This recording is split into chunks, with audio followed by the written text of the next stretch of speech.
Hello and welcome to round 2 of the Intercontinental Rally Challenge, the Rally las Canárias. For the second time here for the IRC, but the stages have changed a lot since last year. Tight, twisty, fast stages. Tarmac, of course, with a lot of grip. It's going to be tough on the tyres here, very challenging for the drivers. Day 1 starting with a 1.5 kilometre super special, followed by the Santa Lucia and the Ingenio, and then run again, those in the second loop. The crews will then head back to service before they tackle 2 night stages, Valesco and Tejeda, a total of 116.81 competitive kilometres. They finished day 1 at approximately 1 AM. No rest for the wicked, they're up at 7:30 to take on day 2. Welcome to Gran Canaria, popular tourist destination, roughly 210 kilometres west of Morocco. It's not the largest of the Canary Islands, but it is certainly the most popular in terms of visitors. Mostly volcanic rock. Yeah, it's been a long break since the first round in Monte Carlo, but we're back and everybody is ready to hit this second round of the season hard. 35 IRC crews are here, and none of them think this is going to be easy. So, time to meet them, I guess.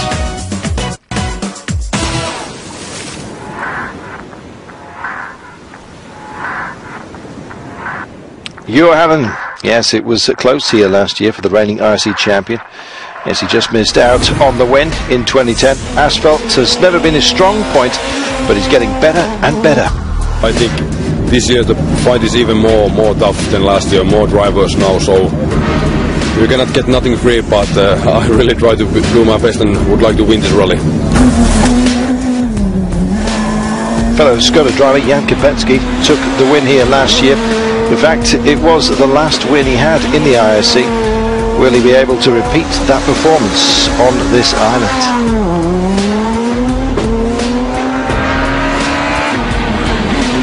Always a tight battle amongst the Skodas themselves. Quality in abundance.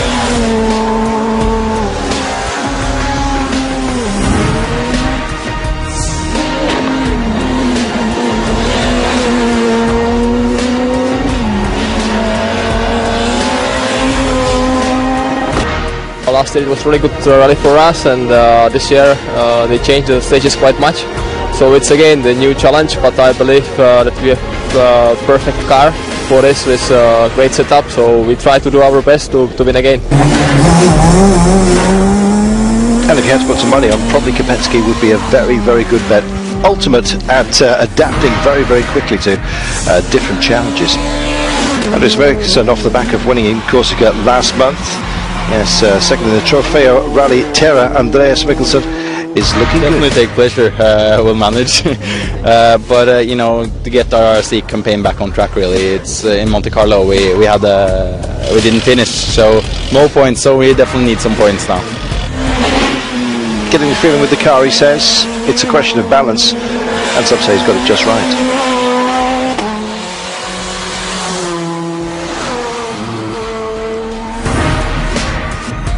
Fast Freddy Loix is here, can never be ruled out. Last season he had 3 wins on tarmac and shows he's got the pace.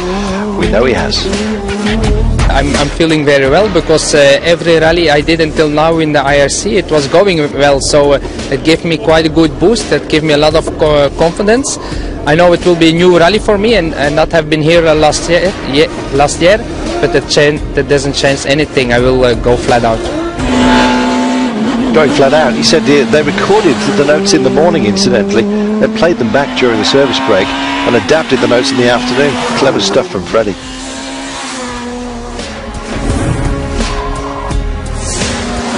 Tony Gardemeister is back with the IRC. It's good to see him, this time in a Skoda. And yes, he'll double with Team Oda for the GDS worldwide operation. It's the first time for him driving the S2000 machine in competition. And we come to expect fast times from him.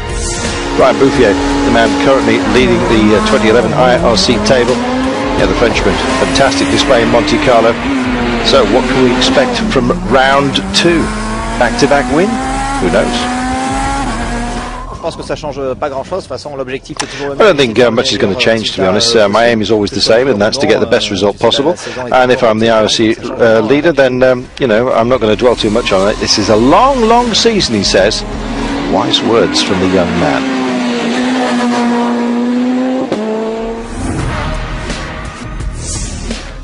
So what about Guy Wilkes? made the move to Peugeot at the start of the season, has been doing a lot of testing during the 3 months between rounds. He's hungry to get back up on that podium. We want to win, you know, we want to put Peugeot UK on the top step of the podium, but it will be a difficult rally. It's very, well, not very short, but quite short, and the stages are very technical. It's going to be, you have to make no mistakes and be very fast all the time, so it's going to be difficult. Comfort always seems to be a trouble for Guy, constantly changing the setup just to try and find that, set the car the way he actually wants it. See how he goes this time by. Thierry Neuville is back with Kronos Racing. We look forward to seeing what the Belgian can do here in Gran Canaria. Many say he's as fast as Freddie. He's certainly turning heads, has been doing for some time.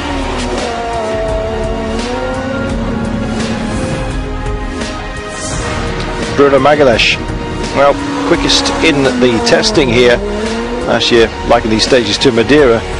His big crash in Monte Carlo. He's wanting confidence. This is good because after Monte Carlo was very important to do one rally, and I made the rally of Portugal with a lot of kilometers. It was good for me, my co-driver, the team, so we are here to fight. Yes, but slightest little thing may well upset him. We'll see if he just manages to stay settled by the end of this one.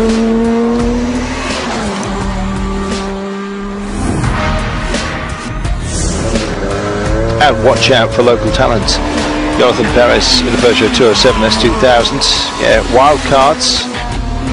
One that the other IRC mainstays may well have to look out for. Also coming back here, Proton. Yeah, it's making their way to the Rally of Canaries after a superb victory in Malaysia. They won the home rally with Australian Chris Atkinson, taking an easy victory in the Asia Pacific Malaysian Rally. Once Atkinson took the lead, he had an untroubled run, some would say. Looked very good. One of the strongest fields they've ever had as well. It could have been a 1-2 for Proton, but Alistair McRae had overheating problems on the first day when grass clogged the radiator. The Scotsman then backing off, but still got on the podium in third place. So, what are we expecting from Proton? Gian Domenico Basso joining the team for the Canarias. Yeah, superb partnership between himself and Peggy Anderson. The Italian's not had much time with the car though, but says he's happy and impressed not only with the car but with the team as well. He really has settled in. Peggy Anderson, we know more about him, certainly one to look out for. He spoke to us. Small improvements since Monte Carlo, and also with a new teammate with Domenico Basso, who is a really expert on tarmac. It's I think we can learn a lot from each other, and we can see a different way how we can work with the car. Can't find a nicer man actually than Peggy Anderson, and kind of at the back of my mind I kind of hope he does rather well here. We'll see. What about the Production Cup? Subaru Impreza of Jose L. Barrios, 9th on the Rally Las Canárias last season. He's going to be fighting for category honours with Gustavo Sosa, who lines up in Rally Art Mitsubishi Lancer. Nice to see some of the other cars out here testing the tarmac, as you can see. They're not alone in the two-wheel drive cup. Yes, defending champion Harry Hunt, new co-driver Robbie Durant has a wealth of experience. He's got to watch over his shoulders though, because Hungarian-born Gyula Hering is being tipped as one to watch. Local Jere Lemes went well last season in the M-Sport Fiesta. He switches to a Honda Civic for 2011. Harry Hunt's livery is rather outstanding, is it not? Well, they all need to watch out for Enrico Garcia in the R2 Fiesta.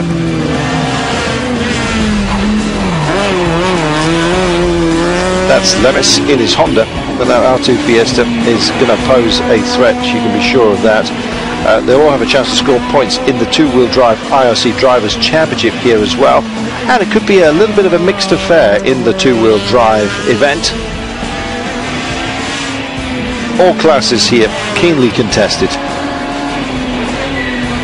And at long last we get a few of the little Fiesta. Marvellous machine. Andrew Collier, I remember, wanted to pick one up, put it in his pocket, take it home. Big no-no. So we will get back to the action in just a moment's time. Quick check on the drivers' standings. Bouffier leading Loix after his win in Monte Carlo. Kai Wilkes currently third in the championship, don't forget. It's been a busy old day, and as you can see from the mists, perhaps would they play a part? Fog late on, I can tell you, certainly has done. So join us after the break for the start of Rali das Canárias. Plenty of action coming up for you here. Quick look at the manufacturers' totals for the time being. Peugeot on 40 points, 10 points adrift. Skoda with Subaru on 14 points.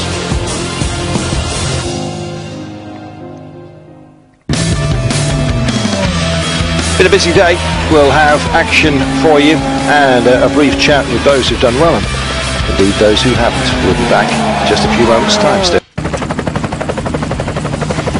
Welcome back.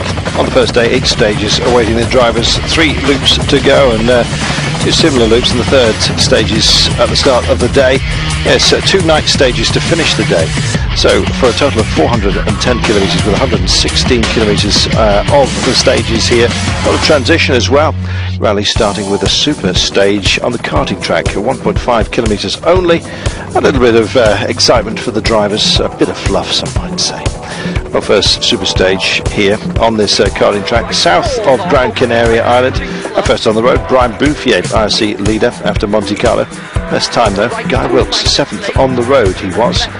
Second time went to Johan Hanneman, just half a second down on Wilkes. Local driver Johan Vinjes, 15th place, best of the locals, 4.1 seconds down on Wilkes. So good start for Guy. Then it all got a bit serious. Yes, as you can see, a lot of sort of sea mist hanging around. Clouds starting to build up as well. Weather conditions and temperatures variable. Gustavo Souza and his rally out machine, sadly it wasn't to last long. He had a bit of a tumble along the way. 22nd on the road,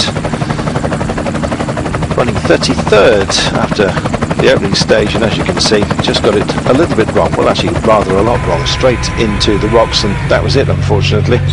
Out of the rally.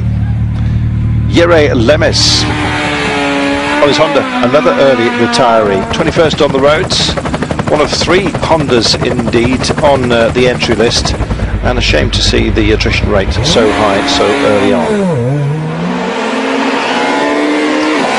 Jonathan Perez, 13th on the road, 12th after the opening short squirt. Local driver doing well in the rankings, finishing the stage 12th incidentally, 46 seconds down on the leader, but overall holding on to 12th place, not bad at all. We didn't have to wait long before we got our first glimpse of the Proton in proper action and in the hands of Peggy Anderson. Well, we knew it would absolutely sing out there. 5th on the road, 15th after the opening special, just a 6-second deficit carried onto the first stage proper. Finished 11th though on stage 2, 35 seconds he gave away. Less experienced than his teammate, of course, Basso. Wanted to learn from the old stager, and probably will, certainly on tarmac, which is a favoured surface of Basso. Yes, he's moving up though from 15th to 11th overall, but 40-second deficit early on wasn't great. Basso though, terrific stager, former champion of course, 3rd on the road, 10th overall after the opening short special, and then really got serious here. Finished 10th on stage 2, 31.3 seconds, and holding on to 10th place overall. That really quietly is the aim, 10th place. I think they'll be thinking of it as a minimum in the hands of Basso though. First of the Proton cars in the ranking. Looking good. Tony Gardemeister, 9th on the road. That is position, 2.5 seconds after the short special. On 2, gave away 31 seconds though. Yes, some late parts were the problem. He was busy working on the car and just couldn't get settled on the roads here. Just didn't get too much sighting of them before competition proper, and hoped to do well. And says his main aim is just to finish the rally and finish it well. Doubtless he will. Bruno Megalesh, quickest in testing, 7th after the short one. Finished though 8th only on the second stage. Not happy. The car was oversteering, lost confidence in the vehicle. Monte Carlo, don't forget, he crashed and lost all his confidence. He's been doing a bit more with the with that win in the Portuguese rally, and said he was feeling relaxed with the car, but then he said it's all shed today with that oversteering, and really not a good place to be.